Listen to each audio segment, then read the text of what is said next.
we're now going to take a look at some fundamentals of strumming and picking technique. Let's begin with strumming chords and one simple and basic rule, which is that the strumming arm, right arm if you're right-handed, makes a downstroke on every beat and an upstroke on every offbeat. For example, if we're playing in a simple 4/4 time signature, that's counting 4 beats to every bar, we count 1 and 2 and 3 and 4 and 1 and 2 and 3 and 4 and the right arm makes a downstroke on every count and an upstroke on every and in between the counts. Now let's try this with an actual chord. If you've mastered bar chords by now, it's a good idea to practice these sort of exercises with a bar chord, simply because it's easy to stop the strings ringing between beats simply by relaxing your left hand. So we can begin by playing a straightforward 4/4 rhythm and playing a downstroke on every beat. So we play 1 and 2 and 3 and 4 and 1 and 2 and 3 and 4. And keep this up until you're comfortable that you can keep good time. As always, if you can possibly practice this along with a metronome or drum machine, that will help. Having done this, we can now move on to the reverse pattern, and that's playing an upstroke on every offbeat. So we count 1 and 2 and 3 and 4 and 1 and 2 and 3 and 4 and. So on every and, the arm moves up and strikes the strings in an upward motion. Put the two of these together and we get 1 and 2 and 3 and 4 and 1 and 2 and 3 and 4 and. And now we have our basic beat. However, it's not rhythmically particularly interesting, so how do we get some rhythm into this? Well, the objective in creating rhythm is to keep this right arm, or left arm if you're left-handed, swinging in a constant up and down motion. Like this, and then we create rhythm not by stopping or starting the movement of the right hand, but simply choosing to hit or miss the strings on the strokes that we want. For example,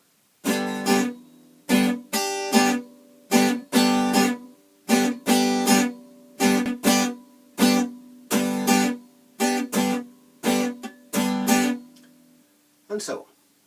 Now, it won't take you long to find good reasons to break this rule. For example, if you want to put a particularly strong accent on an offbeat, you might want to play it with a downstroke. It can be trickier to keep this kind of motion going when you're playing in odd time signatures where the count is 3, 5 or 7 beats to the bar rather than 4. Nevertheless, your fallback position, wherever possible, should be to keep this right arm swinging like a pendulum constantly throughout the piece.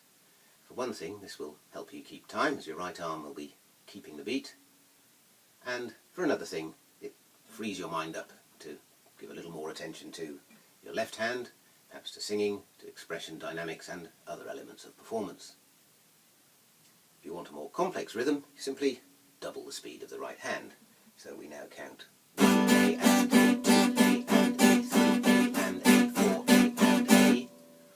Now the downstrokes fall on both the numbered beats and the ands, and the upstrokes fall in between on the A's. 1 A and A, 2 A and A. So we still have this constant down, up, down, up, down, up movement keeping the beat. So here's another example for you in what should be quite a familiar rhythm.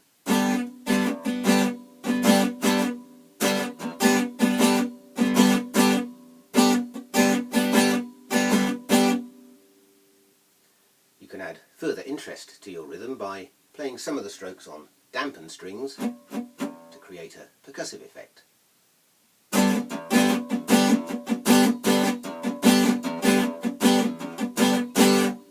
Once you've mastered some rhythmic patterns on a single chord, you can start applying them to some chord progressions.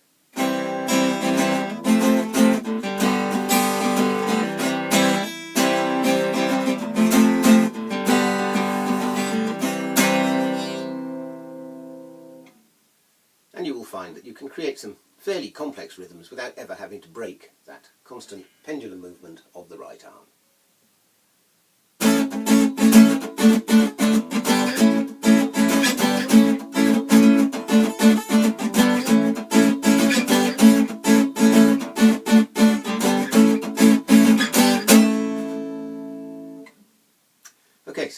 on to picking out lead lines, melody lines in single notes, which is going to be the topic for the next several videos in this series. There are two basic techniques to picking single notes on the guitar. In the first, the arm stays fairly rigid from the elbow all the way down the wrist, and the movement comes from the hand, from the fingers. The pick is held between the thumb and the first two fingers, and we make a downstroke by flexing the thumb inwards, so the thumb joint becomes concave, and then bending the thumb outwards produces the upstroke. So we have down, up, down, up, down, up, down. The alternative technique is to keep the hand steady and make the picking movement with a rotation of the wrist. Down, up, down, up. Down, up, down, up, down, up, down, up. Now, in reality, you'll probably find yourself using some sort of combination of these two movements. However, it's a good idea to practice the movements individually as rudiments. So the thumb and the wrist. And you'll find you'll naturally evolve a composite movement that suits your own particular style of playing. As with strumming, the default position should be that the downstroke comes on the beat and the upstroke off the beat, and you should try to play with a steady alternation of down and up strokes. So if you're playing a scale, it would be played down, up, down, up, down, up, down, up. You can begin by practicing these movements on a single note, so you practice down, up, down, up, down, up, down, up, down, up, down, up, down, up, down, up, down, up, on each string.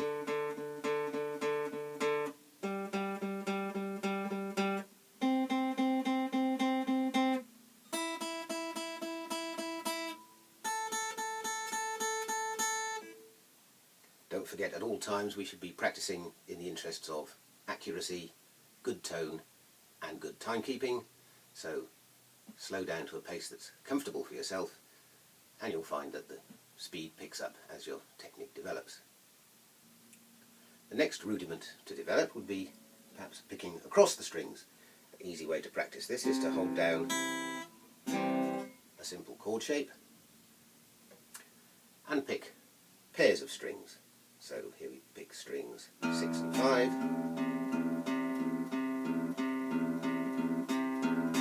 5 and 4, 4 and 3,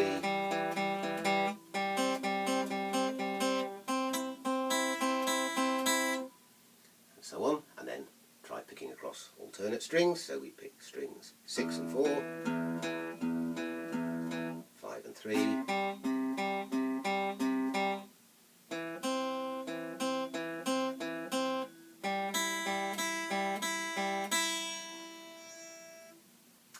try picking across groups of 3 strings, and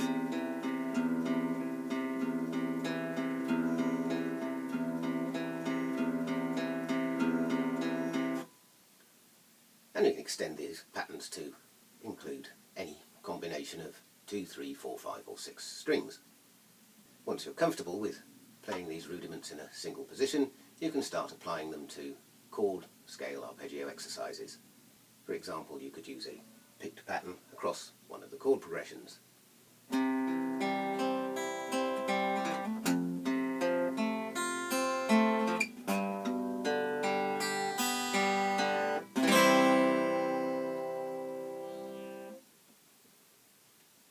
If you're playing a scale, you can play it simply in single notes, in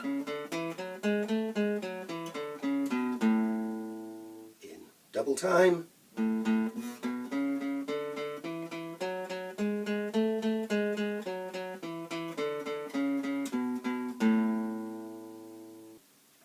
triplets,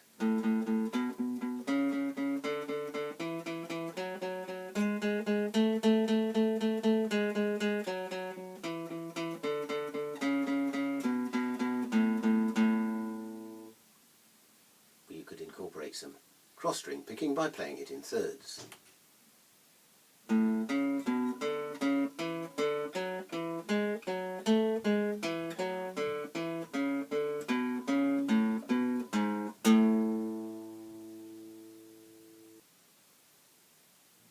Right, there we have some simple rudiments to get you started on strumming and picking.